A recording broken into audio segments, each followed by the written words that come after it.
Mukadzi waihama, uyai titange nemukomborero. Makakomborerwa imi, Ishe Mwari wedu, mambo wepasi rose, makatitsaura nemirayiro yenyu, mukatiratidza pamusoro pokuverengwa kweOmer. Rino izuva retanhatu rokuverengwa kweOmer. Tichataura pamusoro penheyo dzerudo, kuti rudo rwedu runobva kupi, runoenda kupi. Yatimbotanga tataura pamusoro perudo ruripo mukati memba, rudo rwatinoziva pasi pano, rudo rwatinoitirana. Tinoziva pachinhu cherudo kuti rudo rwakatanga kutaurwa kuna Genesisi 2, ruri rudo rwememhuri pakati pemurume nemukadzi, pakusikwa kwaAdama naEvha. Nyangwe zvazvo zvakanga zvaitwa nomurayiro. Murayiro upi? Murayiro uri pana Genesisi 1. Makaenda pana Genesisi 1, panotaura pamusoro pemurayiro unobata munhu naMwari, kwozoita murayiro unobata Mwari, munhu nomunhu. Yatitange tanzwa Genesisi 1 zvedu, asi tozokumidza kumhanyira kuna Genesisi 2. Genesisi 1 verse 26 inotaura pamusoro pekusikwa kwemunhu. Zvikanzi ipapo Mwari akati, ngatiitei munhu nomufananidzo wedu, akafanana nesu, uye ngavave nesimba.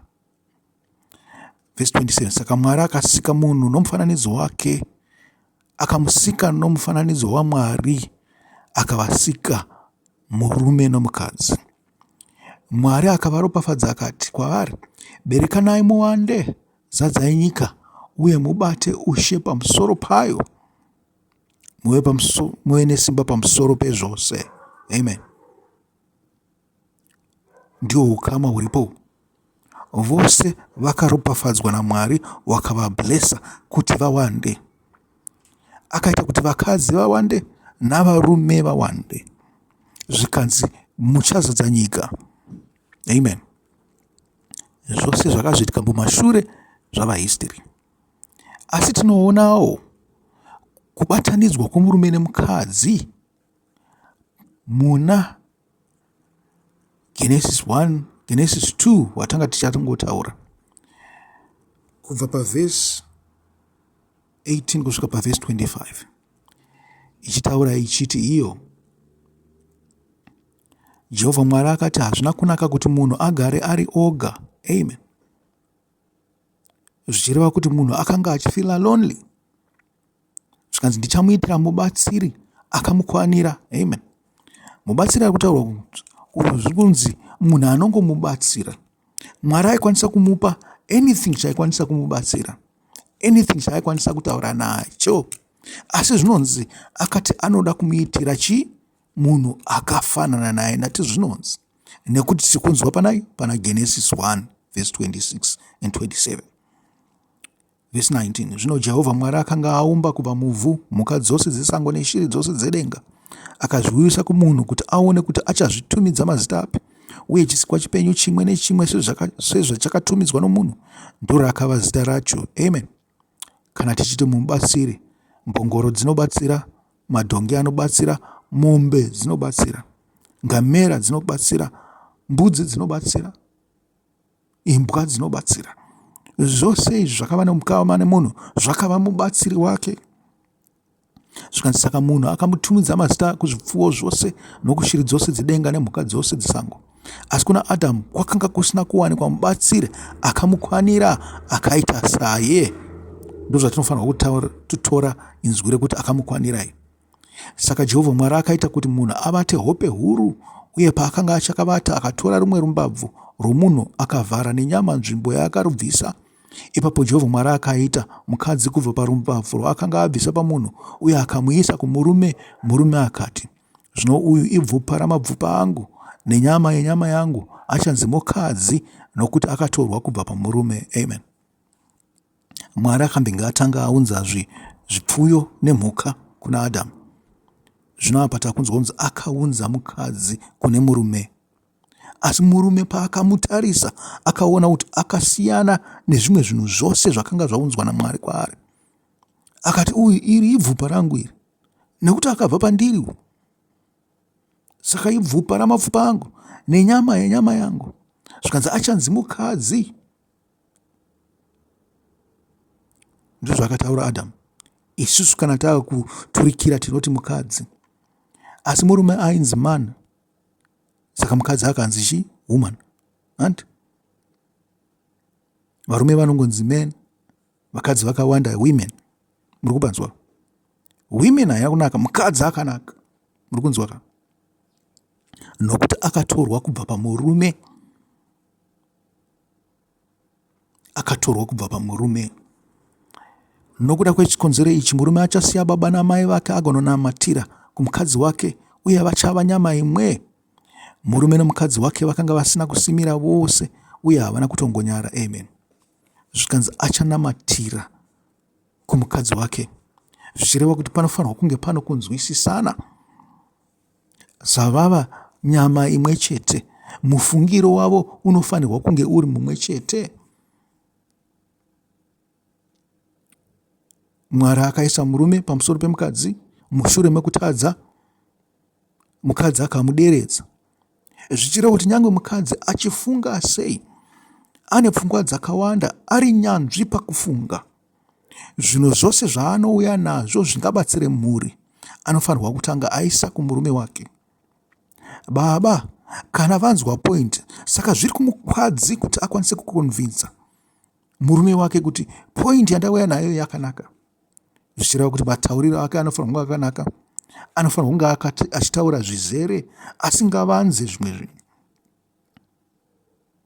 Ndiyo nheyo dzerudo. Nheyo dzerudo pakati pemukadzi nomurume zvinobva kuna Mwari.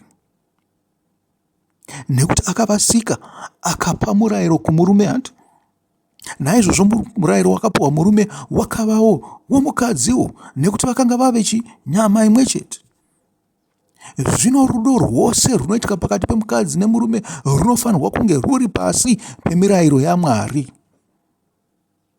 Hongu munowanana kumabhawa, munowanana munzira, asi kana mauya pakuti takuda kuita murume nemukadzi, ngazvive zvose zviri pasi pemirayiro yaMwari. Kana pane chinovhunika pakuita murume nemukadzi, imba yenyu ingamire zvakanaka. Kana mauya kuzoti takuda kuita murume nemukadzi, motarisa kumuona kuti pane zvimwe zvose zvatakavhuna izvi kare. Saka imba haingamire zvakanaka. Nyange ichinzi imba tawanana kukereke pamberi pavanhu, asi kuna Mwari imba yedu haina kumira zvakanaka. Chakanakira Mwari ndechekuti haakuparadzei nomusi mumwe chete, anosiya zvakadaro. Zvikanzi munhu akaita semhuka, Mwari anongosiya zvakadaro. Anomusiya akadaro kuti aite semhuka. Asi munhu kana achiita semunhu, Mwari unoda kutaura naye, unoda kumugadzirisa panzira dzake kuti afambe panzira yakati twasa. Chifungisisai ipapo.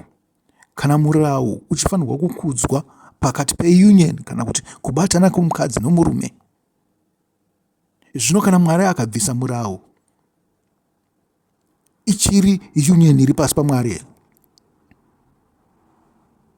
Mwari achina hanya nemhuri here, kana kuti zvakungonzi chero zvazvaita naMwari. Zvakanaka sei kuti tose tinge tiri pasi pemurayiro waMwari pazvinhu zvose. Amen. Nheyo dzerudo. Tataura pamusoro paGenesisi 2 verse 18 to 25. Tikatoredzera kuna Genesisi 1, tikatoredzera pamusoro kutadza kwemurume nemukadzi, kuti relationship yeyi iripo yekuti murume pamusoro mukadzi pasi, zvakabva kupi? Toshendawo pana Maraki 2, nekuti chaitwa naMwari achingaite sei? Achingaputswe. Takaenda kuna Maraki 2, tinoona zvinhu zvose zvakubatana pamusoro pemhuri. Ngatitangirei pana Maraki 2 verse 13. Tonopedza zvedu tiri pa 16. Zvikanzi chimwe chinhu chaunoita unozadza aritari yaJehovha nemisodzi, unochema uye unoungudza nokuti haacharangariri zvipiriso zvako kana kuzvigamuchira nomufaro kubva pamaoko ako. Zvikanzi uri kungopa zvako, uri kungonamata zvako, uri kungoimba zvako, uri kungoenda kukereke zvako, uri kungoenda kumasangano, asi Mwari haakunzwe. Pane zvinhu zvefoundation zvawakabhureka ipapa, zvinotoda kugadziriswa. Zvino kana zvisingakwanisi kugadziriswa, uchachema nekubuda misodzi, asi unenge uchibudisira misodzi yacho pasina. Mwari haasi kukuteerera.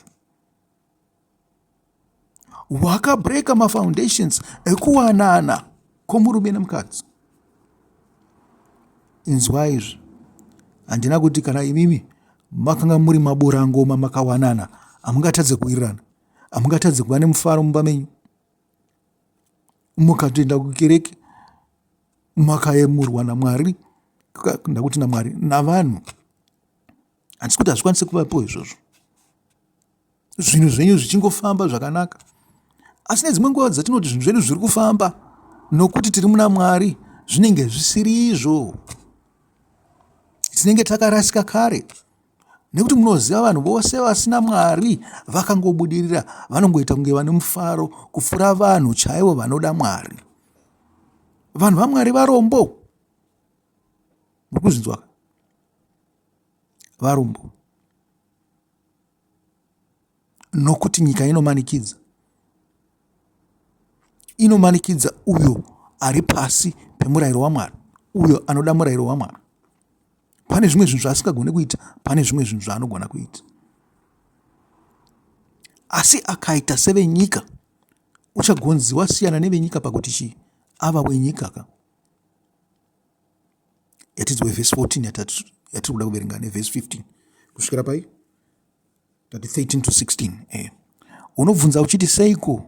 Nokuda kwokuti Jehovha ndiye chapupu pakati pako nomukadzi woujaya hwako, nokuti wakaputsa sungano naye, kunyange ari mumwe wako, mukadzi wavo akaita sungano yewaniso naye. Amen. Mukadzi wavo akaita sungano yewaniso naye. Zvikanzi wakaiputsa. Ko mukadzi chete anongoputsa here sungano iyo?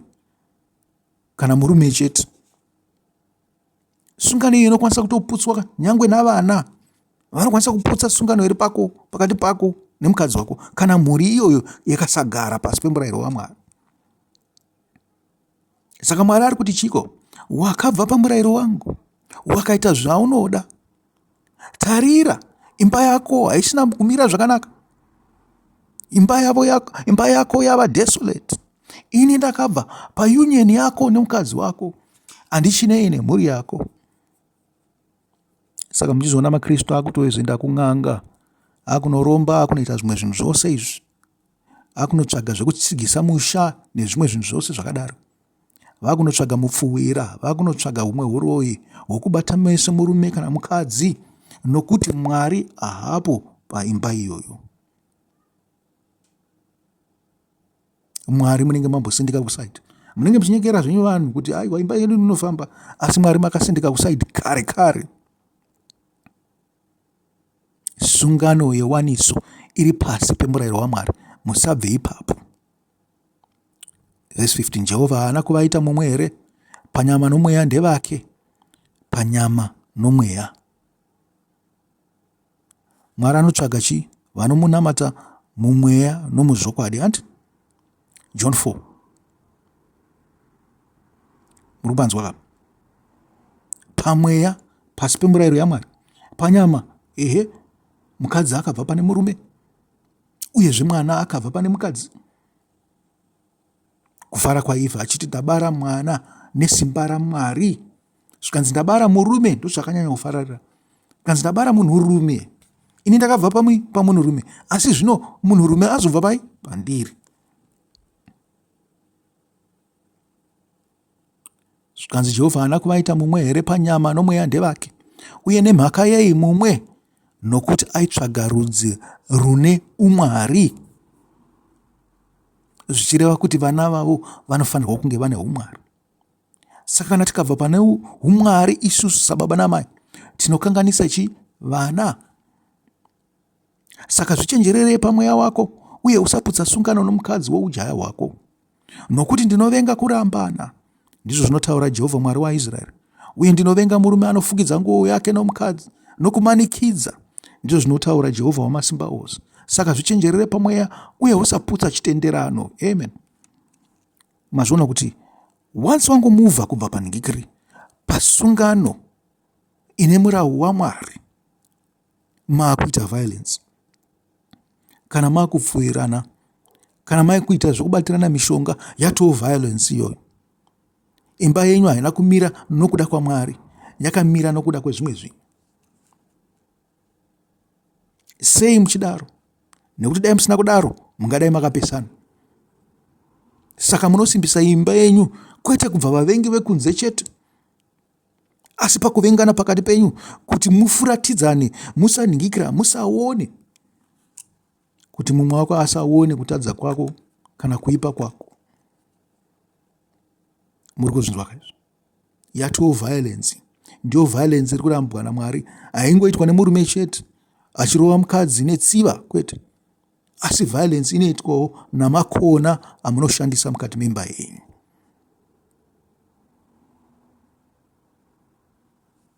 Yatienderei pamberi.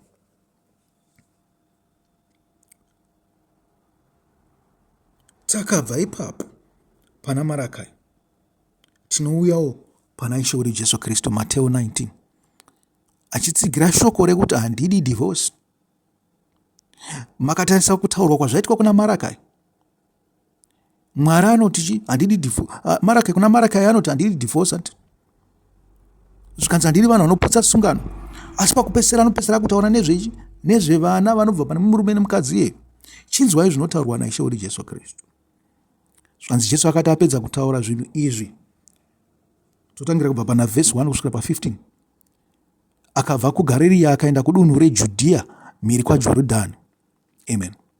KuJudhea ndiko kwaexpectwa kunzi kunowanikwa vanhu vakarurama. KuGarirea rakanga riri revahedheni. Vanhu vazhinji vakamutevera uye akavaporesa ikoko. Amen. Muri kuzvinzwa izvo? Zvine tsanangudzo yazvo zvazvo, but hazvizvo zvatiri pazviri. Vamwe vaFarisi vakauya kwaari kuzomuedza, vakamubvunza vachiti, zviri pamutemo here kuti murume arambe mukadzi wake nokuda kwechikonzero chipi nechipi zvacho? Amen. Saka mubvunzo uyu wapindurwa kare kavo. Wapindurwa kuna Maraki. Wapindurwa kunani? Kuna Genesisi 2 verse 4. Akavapindura achiti, hamuna kuverenga here kuti kubva pakutanga musiki akavaita munhurume nomunhukadzi? Akati nokuda kwaizvozvo murume achasiya baba namai vake agobatanidzwa nomukadzi wake, vaviri ava vachava nyama imwe chete. Saka vachisiri vaviri asi mumwe chete. Naizvozvo chabatanidzwa naMwari pamwe chete, hapana munhu anofanira kuchiparadzanisa. Amen.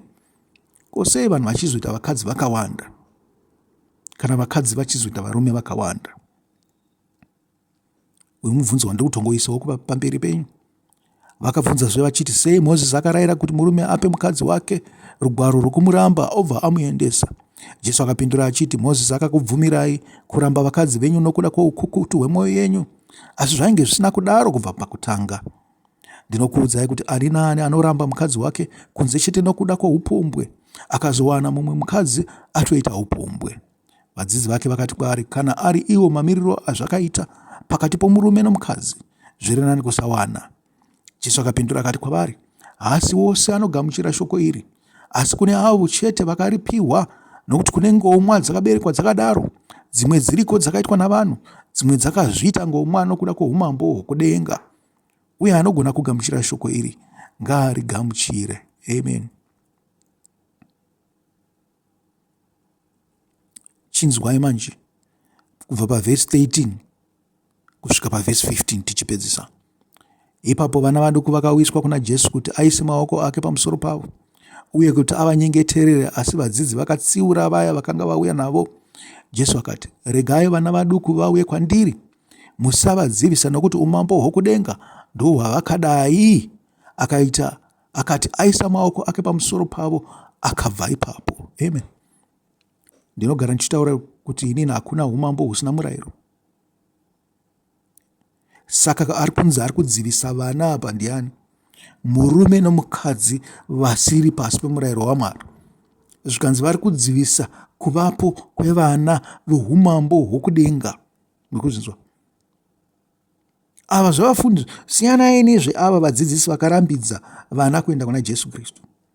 Fungai pachenyu imi baba naamai. Zvikanzi umwari hwose huri pamuri.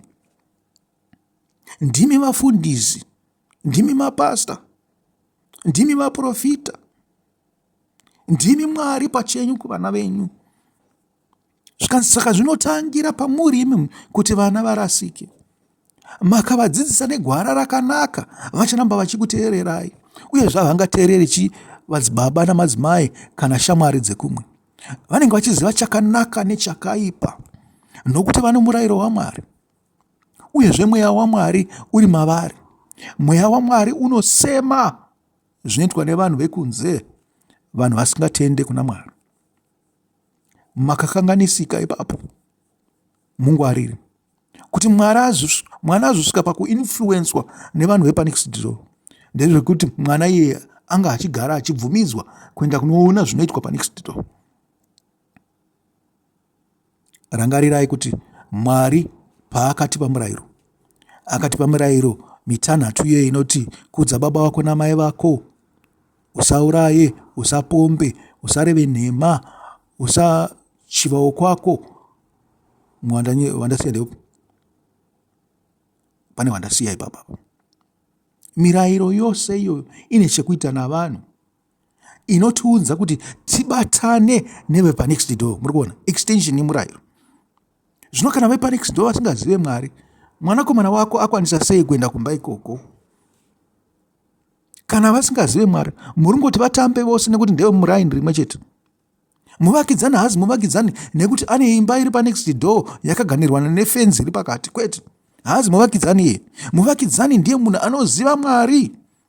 Naizvozvo mwana wako anofanirwa kubuda pamba pako apa asingazive kuti paNextDoor panogara nani, kana imba iri kusaidhu inogara nani, kana kuti imba yavakatarisana nayo inogara ani. Kana ivavo vasina umwari. Makambozviona zvaiitika mumasabhabhu kare? Atataigarisana NextDoor neNextDoor. Apa pane murungu, apa pane mukaradhi, apa pane muchaina, apa pane mumwe munhu. Vanhu tisingazivani, tisingataudzani. Mumwe aingobuda achienda kuhama dzake, zvida dzanga dziri kugeto, dzakanga dziri kumusha, kana kuti dzimwe dzimba dzeshamwari dzake vakanga vakabudirirawo saye. Akanga asingawadzani newe paNextDoor. Ndiwo umwari huri kutaurwa uyu. Muvakidzani wako hazi muvakidzani nokuti ari paNextDoor muraini rimwe chete kumaruwa amunogara. Muvakidzani wako ndiye munhu aunoziva anoda Mwari ari pasi pemurayiro waMwari. Zvino kana muvakidzana wako akaita hure, ngochani, muvakidzana wako akaita benzi remubaba rinongogara nemagirlfriends, muvakidzani wako pakuti chii? Haasi muvakidzani wako.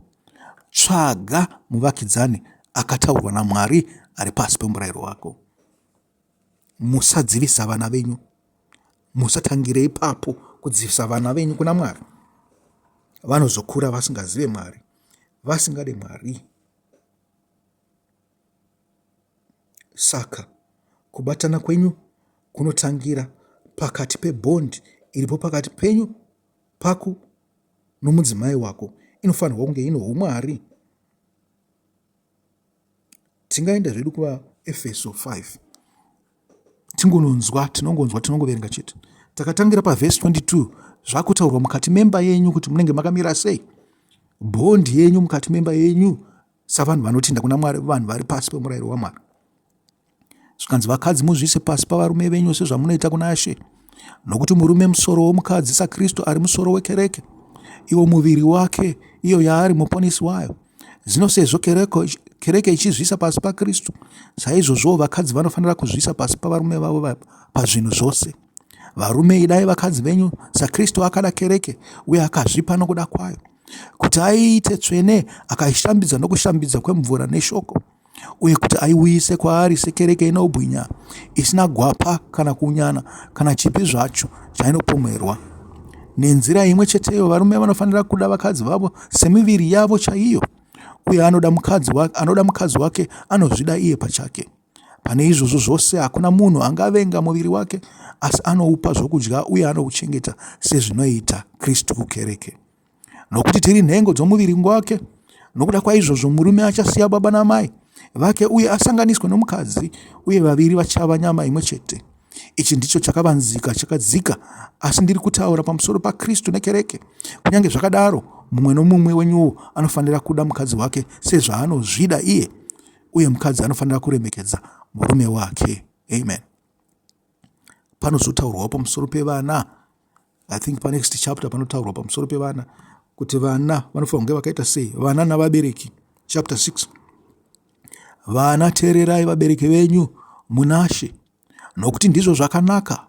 Kudza baba namai vako ndiwo murayiro wokutanga une chipikirwa.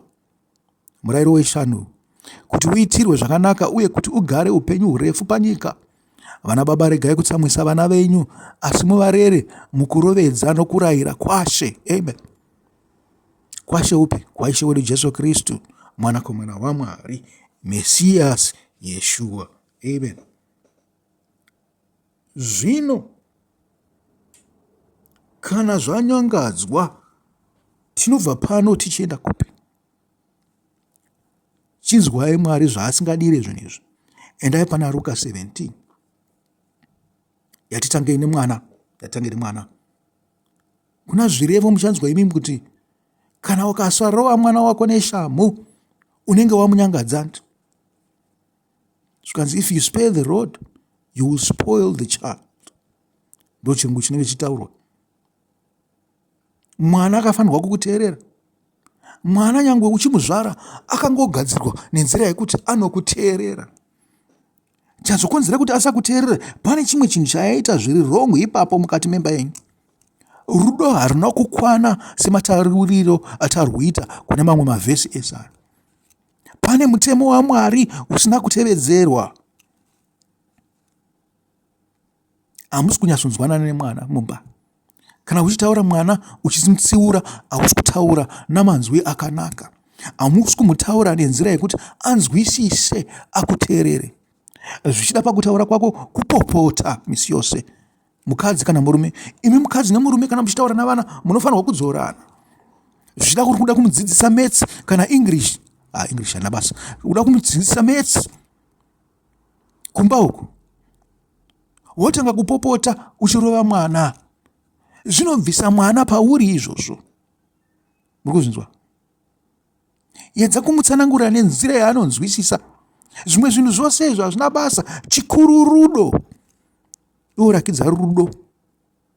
Usingashandise violence kumwanakomana wako. Kupopota ngakubve. Nyange kupopotana kuripo pakati pako naadzimai wako, hazvifanirwa kunzwikwa mukati meimba yenyu. Mazwi akakwirira mumba menyu anofanirwa kunge ari emufaro chete. Zvida muri kutamba game muri mukati memba imomo, muchingofara pakati penyu, iwe naadzimai vako, iwe nemurume wako nevana venyu. Hapana inzwi rinofanirwa kunzwikwa rakakwirira pamusoro pokutsiura mumwe. Ngazvive zvakanaka zvine unyoro. Zvikanzi mvura dzinonaya zvine unyoro ndidzo dzinonyanyodzamisa. Makambozvinzwa? Handichaziva kuti tsumo yacho inonzi chiini muchirungu zvavo. I'll try to regedza nditobva ndatongoregedza nekuti ndingatyore chirungu chacho. Mazvinzwa?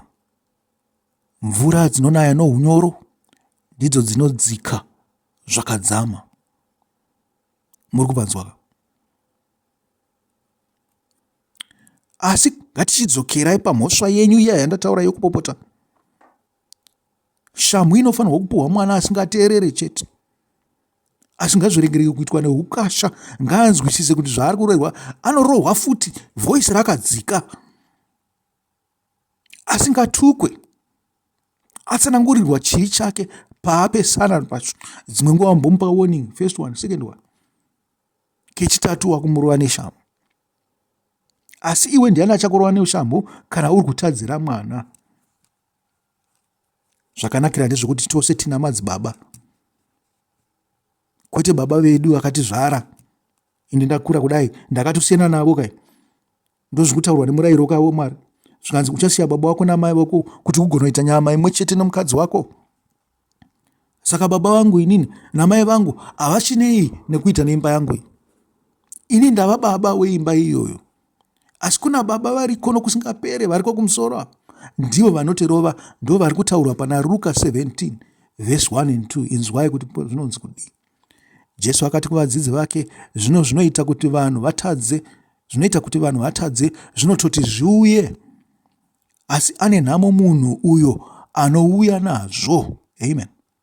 Usave honzeri, usakonzerese. Verse 2. Zvaiva nani kwaari kuti guyo rusungirirwe pamutsipa wake agokandwa mugungwa pano kuti atadzise mumwe wavaduku ava. Saka zvingwarirei. Zvikanzi kana hama yako ichitadza itsiure, uye kana akatendeuka umuregerere. Kana akakutadzira kanomwe pazuva uye akadzoka kwauri kanomwe achiti ndatendeuka, muregerere. Vapostoli vakati kuna She, tiwedzerewo kutenda kwedu.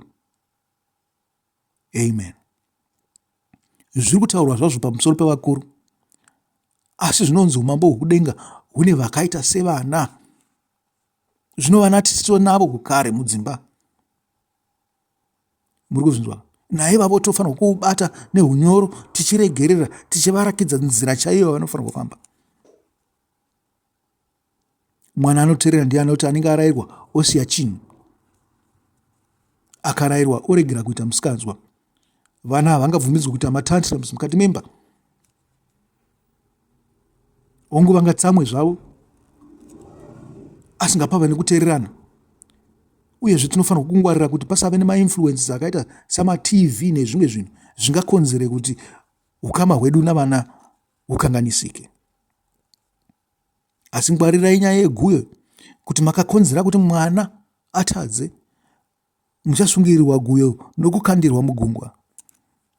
Gungwa rina vatadze, ravanhu vasingazive Mwari. Zvino kana wakakandirwa pakati pavatadzi, iwe haungatadze kuita mutadzero. Wanga uchida Mwari asi wakonzeresa mumwe kuti atadze. Zvino Mwari anokupa mimwe miyedzo yakakura kupfuura zvawakanga uchiita uchitadzira mwana we kana adzimai vako. Zvikanzi anokukandira mugungwa mokuti haungabude imomo nekuti guyo rinenge riri pamutsipa wako. Iye Mwari pachake ndiye anotozopinda mudziva imomo, mugungwa imomo, kunokutora nokukuponesa. Hama dzangu, iyi ndiyo part 1 pamusoro penheyo dzerudo, pamusoro pemabhonzi atinoita nemhuri dzedu navanhu vari kunze kwemhuri dzedu vatinoti maneighbors. Kuzvitawo ukama naMwari. Kana chiti ukama naMwari, tikureva ukama neJesu noMweya Mutsvene naiye Mwari pachake. Tichazviita muzvirongwa zviviri zvinotevera. Ichi chidzidzo chezuva retanhatu rokuverengwa kweOmer chisarai.